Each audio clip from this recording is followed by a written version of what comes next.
بسم اللہ الرحمن الرحیم حمدا ومصلیا اما بعد عن ابی صالح الزیاتی انہ سمع ابا ہریرہ رضی اللہ عنہ یقول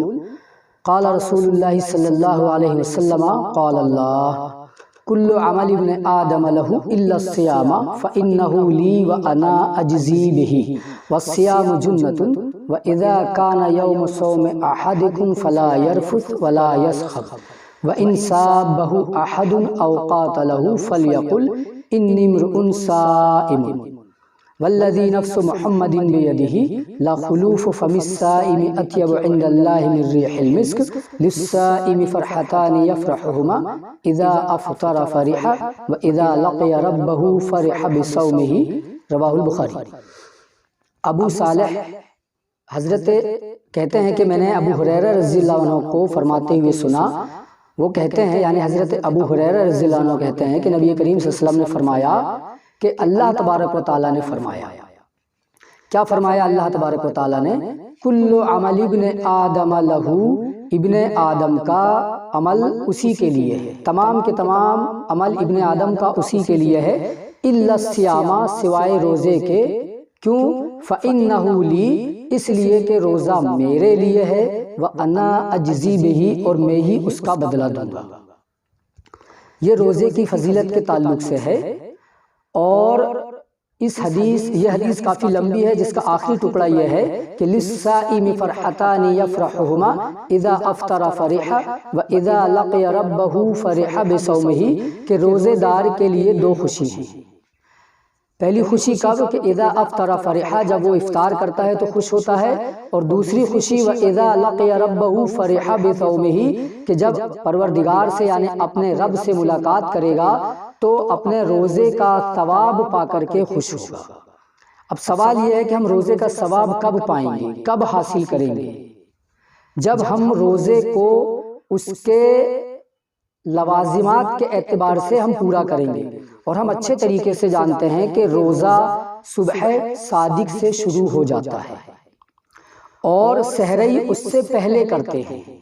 تو ہم کہیں ایسا تو نہیں ہے کہ سحری کو صبح صادق میں یعنی روزے میں کھا رہے ہیں، یعنی روزے کی حالت میں کھا رہے ہیں۔ تو آئیے ہم معلوم کرتے ہیں کہ سحری ہمیں کب کرنا چاہیے۔ سورہ بقرہ کی آیت نمبر 187 ہے، آیت بہت لمبی ہے، جس کا ایک ٹکڑا ہے۔ اللہ تبارک و تعالیٰ فرماتا ہے کہ وَكُلُوا وَاشْرَبُوا حَتَّى يَتَبَيَّنَ لَكُمُ الْخَيْطُ الْأَبْيَضُ مِنَ الْخَيْطِ الْأَسْوَدِ مِنَ الْفَجْرِ ثُمَّ أَتِمُّوا الصِّيَامَ إِلَى اللَّيْلِ، اور تم کھاؤ اور پیو، حَتَّى يَتَبَيَّنَ لَكُمُ الْخَيْطُ الْأَبْيَضُ مِنَ الْخَيْطِ الْأَسْوَدِ مِنَ الْفَجْرِ، یہاں تک کہ صبح کا سفید دھاگا کالے دھاگے سے الگ ہو جائے، واضح ہو جائے، ظاہر ہو جائے۔ جب یہ آیت نازل ہوئی تو حضرت عدی بن حاتم رضی اللہ عنہ نے یہ کام کیا کہ دو دھاگے لیے، ایک سفید دھاگا اور کالا دھاگا، اور تکیے کے نیچے رکھ کر کے سو گئے، اور وہ دھاگوں کو دیکھتے رہے، لیکن ان کا رنگ حضرت عدی رضی اللہ عنہ پر واضح نہیں ہوا، ظاہر نہیں ہوا، وہ سمجھ نہیں پائے۔ تو نبی کریم صلی اللہ علیہ وسلم کی خدمت میں حاضر ہوئے، پورا واقعہ بتلایا۔ تو نبی کریم صلی اللہ علیہ وسلم ان کی یہ بات سن کر، یہ بخاری شریف کی روایت ہے، نبی کریم صلی اللہ علیہ وسلم ان کی بات سن کر کے مسکرائے اور فرمایا کہ کالے دھاگے اور سفید دھاگے سے یہ مراد نہیں ہے جو آپ نے سمجھا، بلکہ کالے دھاگے سے مراد رات کی تاریکی ہے، اور سفید دھاگے سے مراد صبح صادق ہے۔ تو صاف معلوم ہو گیا ہمیں کہ رات کی تاریکی اگر رہے تو ہمیں کھانا پینا ہے، اور جب صبح صادق طلوع ہو جائے، سفید دھاگا الگ ہو جائے کالے دھاگے سے، تو ہمیں سحری بند کر دینا چاہیے، کیونکہ یہاں سے روزہ شروع ہو جاتا ہے، اور جب یہاں سے روزہ شروع ہوتا ہے تو ہمیں پھر روزہ کہاں پورا کرنا ہے؟ ثم اتموا الصیام الی اللیل، رات تک، شام تک، یعنی غروب آفتاب تک ہمیں پھر روزے کو پورا کرنا ہے۔ تو یہ آیت سے واضح ہوا کہ صبح صادق طلوع ہوتے ہی روزہ شروع ہو جاتا ہے۔ اب ہم ایک حدیث دیکھتے ہیں، مسند احمد کی روایت ہے، حدیث اس طرح ہے، عن ابن عمر عن حفصة رضی اللہ عنہما ان النبی صلی اللہ علیہ وسلم کان اذا اذن المؤذن صلی رکعتین وحرم الطعام وکان لا یؤذن حتی یطلع الفجر۔ مسند احمد کی روایت ہے، ابن عمر رضی اللہ عنہ کہتے ہیں وہ حضرت حفصہ رضی اللہ عنہ سے بیان کرتے ہیں، اور حضرت حفصہ رضی اللہ عنہ کہتی ہیں کہ نبی کریم صلی اللہ علیہ وسلم کے زمانے میں جب اذان ہوتی، مؤذن اذان دیتا تو نبی کریم صلی اللہ علیہ وسلم 2 ہلکی رکعتیں ادا کرتے، اور اذان ہو جاتی تو وحرمت طعام، روزے دار پر کھانے کو حرام کر دیتے، یعنی سحری کو حرام کر دیتے۔ وکان لا یؤذن حتی یطلع الفجر، اور نبی کریم صلی اللہ علیہ وسلم کے زمانے میں فجر کی اذان اس وقت تک نہیں دی جاتی تھی جب تک کہ فجر طلوع نہ ہو جائے، صبح صادق طلوع نہ ہو جائے۔ تو یہ حدیث بتلا رہی ہے کہ ہمیں صبح صادق کے طلوع ہوتے ہی اذان دے دینا چاہیے اور سحری بند کر دینا چاہیے۔ اگر کسی سبب سے اذان میں تاخیر ہو جائے تو کوئی بات نہیں، لیکن ہمیں صبح صادق کا خیال رکھنا چاہیے، کیونکہ اب وہ زمانہ نہیں رہا کہ آدمی اندازہ لگائے یا اندازے سے اذان دے یا اندازے سے سحری کرے۔ آج سائنس بہت ایڈوانس ہو چکی ہے، جو گھنٹہ، منٹ اور سیکنڈ تک بتلاتی ہے کہ اتنے بج کر کے اتنے منٹ اور اتنے سیکنڈ پر سحری کا وقت ختم ہو جائے گا۔ تو ہمیں سحری کرنے کے لیے اس بات کا خاص خیال رکھنا چاہیے، ایسا نہ ہو کہ ہم صبح صادق طلوع ہو جائے پھر بھی کھاتے رہیں اور ہم روزے کے ثواب سے محروم ہو جائیں۔ کیونکہ ہم لوگ اس میں عام طور سے بہت غلطی کرتے ہیں، خاص طور سے جو بیڑی پینے والے ہیں یا گٹکا کھانے والے ہیں یا جو سست لیزی قسم کے لوگ ہیں، جو اذان سن کر کے اٹھتے ہیں، اذان سن کر کے اٹھتے ہیں، منہ دھلے نہیں دھلے کلا کرے، ایک کپ چائے میں ایک کپ دودھ میں ایک روٹی کھائے یا 2 ٹوسٹ کھائے، سحری ہو جاتی ہے ان کی۔ تو اگر اس کنڈیشن میں وہ سحری کریں گے تو سحری نہیں مانی جائے گی، اور غلط فہمی میں مبتلا رہیں گے کہ وہ روزے سے ہیں یا ہم روزے سے ہیں، کیونکہ روزے کے ثواب سے محروم ہو جائیں گے۔ تو یہ تو رہا سحری کا مسئلہ۔ اب آئیے ہم معلوم کرتے ہیں کہ سحری کا سنت طریقہ کیا ہے، یعنی نبی کریم صلی اللہ علیہ وسلم کی سحری کیسے ہوا کرتی تھی۔ بخاری شریف کی روایت ہے، عن انس عن زید بن ثابت رضی اللہ عنہ قال تسحرنا مع النبی صلی اللہ علیہ وسلم ثم قام الى الصلاة قلت کم کان بین الاذان والسحور قال قدر 50 آیہ، رواہ البخاری۔ انس رضی اللہ عنہ زید بن ثابت رضی اللہ عنہ سے روایت کرتے ہیں، اور زید بن ثابت رضی اللہ عنہ کہتے ہیں کہ ہم نے نبی کریم صلی اللہ علیہ وسلم کے ساتھ سحری کیا، پھر اذان دی گئی تو نبی کریم صلی اللہ علیہ وسلم 2 رکعت پڑھنے کے لیے کھڑے ہو گئے، نماز پڑھنے کے لیے کھڑے ہو گئے۔ تو میں نے کہا، میں نے پوچھا، یعنی انس رضی اللہ عنہ کہتے ہیں کہ میں نے زید بن ثابت رضی اللہ عنہ سے پوچھا کہ کم کان بین الاذان والسحور، کہ نبی کریم صلی اللہ علیہ وسلم کی سحری اور اذان کے درمیان میں یا سحری اور اذان کے درمیان میں کتنا فاصلہ تھا۔ تو قال، زید بن ثابت رضی اللہ عنہ کہتے ہیں قدر 50 آیہ، 50 آیتیں پڑھ لینے کے برابر، اور ایک روایت میں 60 آیتوں کا بھی ذکر ہے۔ تو یہ حدیث بتلا رہی ہے جو بخاری شریف کی ہے کہ ہمیں سحری اذان سے اتنی دیر پہلے کرنا چاہیے کہ آدمی ایک دم نارمل انداز میں 50 یا 60 آیتیں پڑھ لے، حدر کے طور پر جس طریقے سے نماز میں تلاوت کی جاتی ہے کہ 50 آیتیں یا 60 آیتیں پڑھ لیں۔ یہ سحری کا سنت طریقہ ہے۔ اب جو لوگ کہتے ہیں کہ سحری کو تاخیر سے کرنا چاہیے اور افطار میں جلدی کرنا چاہیے، تو سحری کو تاخیر کرنے کا مطلب یہ نہیں ہے کہ اذان ہوتے رہے تو بھی ہم کھاتے رہیں یا صبح صادق طلوع ہو جائے تو بھی ہم کھاتے رہیں۔ تاخیر کرنے کا مطلب یہ کہ اتنا پہلے مت کھاؤ کہ نیند آنے لگے یا آدمی کھائے اور سو جائے اور فجر کی نماز چھوٹ جائے۔ تاخیر کرنے کا مطلب یہ ہے کہ آدمی اذان سے اتنا نزدیک سحری کرے کہ سحری کے بعد اذان ہونے تک آدمی 50 آیت کی تلاوت کر لے۔ تو یہ تو ہوا سنت طریقہ اور سحری کھانے کا مسئلہ۔ چلیے ٹھیک ہے، اب اگر کوئی شخص سحری کر رہا ہے اور سحری کرتے کرتے اذان شروع ہو جائے تو اس کا کیا مسئلہ ہے؟ آئیے معلوم کرتے ہیں۔ سب سے پہلے پینے کا مسئلہ معلوم کرتے ہیں۔ مسند احمد کی روایت ہے، عن ابی الزبیر قال سألت جابر بن عبد الله رضی اللہ عنہ عن الرجل يريد الصيام والإناء على يديه ليشرب منه فيسمع النداء قال جابر كنا نحدث أن النبي صلی اللہ علیہ وسلم قال ليشرب۔ ابو زبیر کہتے ہیں کہ میں نے جابر بن عبداللہ رضی اللہ عنہ سے سوال کیا اس شخص کے بارے میں جو روزہ رکھنے کا ارادہ کرتا ہے یا اس کا روزہ رکھنے کا ارادہ ہے، وَالْإِنَاءُ عَلَى يَدَيْهِ لِيَشْرِبَ مِنْهُ، اور پانی کا پیالہ اس کے ہاتھ میں ہے کہ وہ اس سے پیے، فَيَسْمَعُ النِّدَاءَ، اور اسی حالت میں وہ اذان سن لے، تو وہ کیا کرے؟ قال جابر، تو جابر رضی اللہ عنہ کہتے ہیں کہ كُنَّا نُحَدَّثُ أَنَّ النَّبِيَّ صلی اللہ علیہ وسلم، ہم سے بیان کیا گیا ہے کہ نبی کریم صلی اللہ علیہ وسلم نے کہا کہ اگر یہ سچویشن ہو، یہ حالت ہو تو کیا کہا؟ لِيَشْرِب، وہ پی لے۔ اس حدیث کے بارے میں علماء کرام کہتے ہیں کہ اگر کسی شخص کے ہاتھ میں پیالہ ہو جس سے وہ پیتا ہے اور پیالہ اور اذان ہو جائے تو وہی پینے کی اجازت ہے۔ اگر کسی شخص نے گلاس بھر کے رکھا ہوا ہے کہ اذان ہوگی تو میں پیوں گا،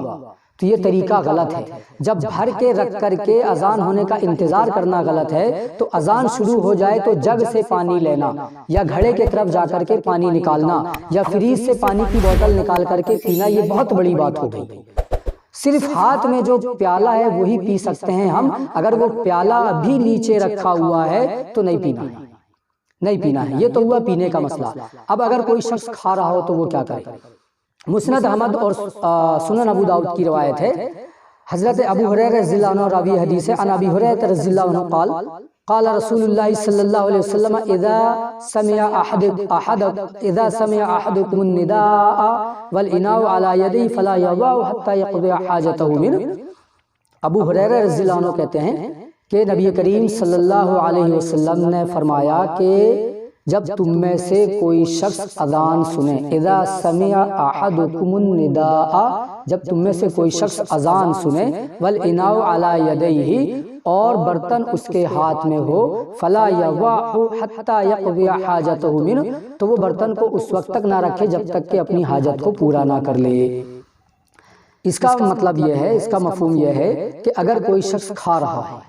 اور برتن سے نوالا بنا کر کے اس کے ہاتھ میں ہے، تو جو منہ میں چبا رہا ہے اس کے بارے میں تو کوئی اختلاف نہیں ہے کہ وہ نگلے گا، لیکن جو ہاتھ میں ہے جس کو ہم نوالا کہتے ہیں، اس کو کھائے یا نہ کھائے، تو علماء اکرام کہتے ہیں کہ چاہے تو کھا لے،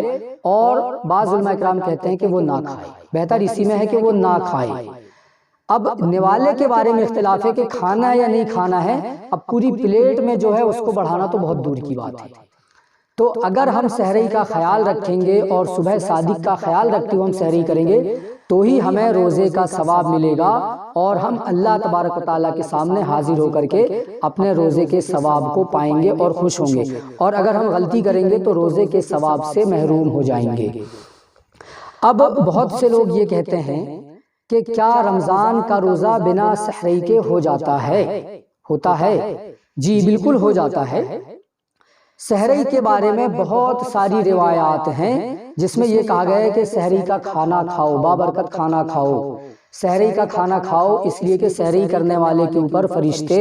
اور اللہ تبارک و تعالیٰ رحمت نازل کرتے ہیں، یعنی فرشتے رحمت کی دعا کرتے ہیں اور اللہ تبارک و تعالیٰ رحمت کا نزول فرماتا ہے۔ یا یہ کہا گیا کہ سحری کیا کرو چاہے پانی کا ایک گھونٹ ہی کیوں نہ پیو، اور ایک حدیث میں یہ ہے کہ سحری کھایا کرو اس لیے کہ سحری کے کھانے میں برکت۔ یہ تمام کے تمام روایت صحیح ہیں، لیکن اس کا مطلب یہ نہیں ہے کہ صبح صادق ہو جائے تو بھی ہمیں سحری کرنا ہے، یا اذان سن کر کے اٹھے ہیں تو سحری کھانا ہے۔ اس کا مطلب یہ ہے کہ اگر کوئی شخص صبح صادق سے پہلے اٹھ رہا ہے اور وہ سحری نہیں کر رہا ہے، یہ سوچ کر کے کہ میں بھوکے رہ کر کے روزہ رکھوں گا تو زیادہ ثواب ملے گا، تو اس شخص کو سختی کے ساتھ منع کیا گیا ہے کہ چاہے ایک گھونٹ پانی ہی کا کیوں نہ پیے، لیکن سحری کے نیت سے وہ چاہے گھونٹ پانی کیوں نہ پیے لیکن وہ پیے، اس لیے کہ سحری کرے کیونکہ سحری میں برکت ہے۔ یہ مطلب ہے سحری کی حدیثوں کا۔ اس کا مطلب یہ نہیں کہ اذان ہو جائے تو بھی ہمیں سحری کرنا ہے اور بنا سحری کے روزہ نہیں ہوگا، یہ مطلب بالکل نہیں ہے، کیونکہ فرق ہے نفلی روزے میں اور رمضان کے روزے میں فرق ہے۔ رمضان کے روزے میں ہمیں صبح صادق سے پہلے نیت کرنا ہے۔ اب اگر کوئی شخص رات میں نیت کر کے سو گیا اور وہ اس وقت اٹھا کہ اذان ہو رہی ہے تو وہ کیا کرے گا؟ تو وہ ویسے ہی روزہ رکھے گا، نہ کہ ایک گھونٹ پانی پیے گا، کیونکہ صبح صادق طلوع ہو چکی ہے۔ اس کا روزہ ہو جائے گا، اس کا روزہ مانا جائے گا، کیونکہ وہ پہلے صبح صادق سے پہلے نیت کر چکا ہے۔ لیکن نفلی روزے میں یہ ہے کہ نفلی روزے میں آپ سحری کر کے بھی رکھ سکتے ہیں اور بنا سحری کے بھی رکھ سکتے ہیں، اور دن میں 12 بجے 2 بجے 8 بجے جب چاہیں آپ نیت کر سکتے ہیں نفلی روزے کی۔ مثلا کوئی شخص سویا یا کوئی پرابلم ہے اس کو، وہ سویا اور دن میں 12 بجے اٹھا اور وہ سوچ رہا ہے کہ میں کھانا نہ کھاؤں، اور وہ اس وقت نیت کر لے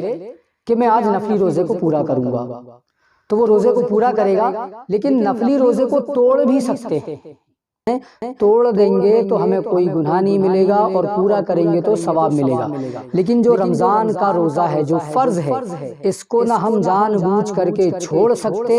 نہ توڑ سکتے۔ اگر ہم جان بوجھ کر کے روزے کو چھوڑ دیں گے جو رمضان کا فرض روزہ ہے، اگر ہم چھوڑ دیں گے جان بوجھ کر کے یا توڑ دیں گے اور اس کے قضا کے طور پر ہم اگر ساری زندگی بھی روزہ رکھیں تو اس ایک روزے کے ثواب کو ہم نہیں پا سکتے۔ اس لیے ہمیں چاہیے کہ ہم فرض روزوں کا خیال، ہم فرض روزوں کا اہتمام کریں اور جو اس کے لوازمات ہیں اس کو پورا کریں۔ سحری کو ایک دم پابندی کے ساتھ صبح صادق سے پہلے ادا کر لیں، سحری سے فارغ ہو جائیں، اور جو بھی رمضان کے روزے کے لوازمات ہیں یا روزے کے جو بھی لوازمات ہیں کس طریقے سے سورج غروب ہونے تک اس کو پورا کرنا اس کا خاص خیال رکھیں، تبھی ہمیں روزے کا اجر ملے گا اور ہم اللہ تبارک و تعالیٰ کے سامنے حاضر ہو کر کے اس کے ثواب کو پائیں گے، اور ثواب کو پائیں گے تو تبھی ہم خوش ہوں گے۔ اور اگر ہم اپنی مرضی سے اپنے عقلی گھوڑے دوڑا کر کے روزے کو پورا کریں گے تو ہم روزے کے ثواب سے محروم ہو جائیں گے۔ اللہ تبارک و تعالیٰ سے دعا ہے کہ اللہ تبارک و تعالیٰ ہمیں اچھی سمجھ اور نیک عمل کی توفیق عطا فرما۔ آمین۔ وآخر دعوانا الحمدللہ رب العالمین۔